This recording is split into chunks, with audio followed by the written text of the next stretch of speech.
yanzu masu ciwon shuga a yau a duniya bincike ya nuna ba abin da yake taimaka musu sama da hijama.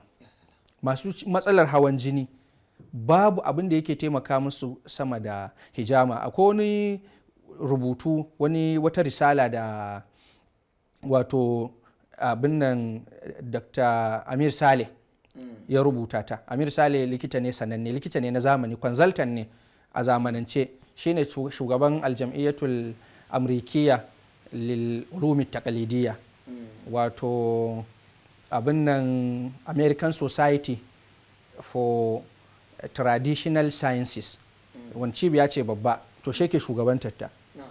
Wato yana magana akan irin cututtukan da in mutum yana da su a yau bai ma kamata ma ya tsaya yaudari kansa ko ya bata lokacinsa ba, in dai yana so ya ga mu'ujiza ta adibbun nabawi to ya koma ga hijama, a nan zai gani.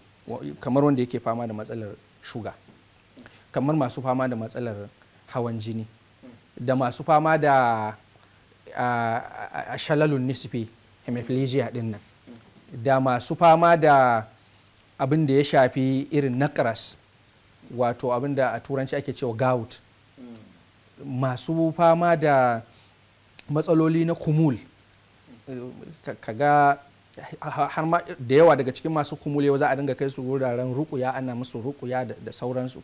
Mutum ya je da duk wani abu mai amfani ya sukure akai, baya son ya fita ofis dinsa ko baya son ya fita kasuwarsa, kawai duk wani abu dai mai amfani ya ji kawai baya son ya gudanar.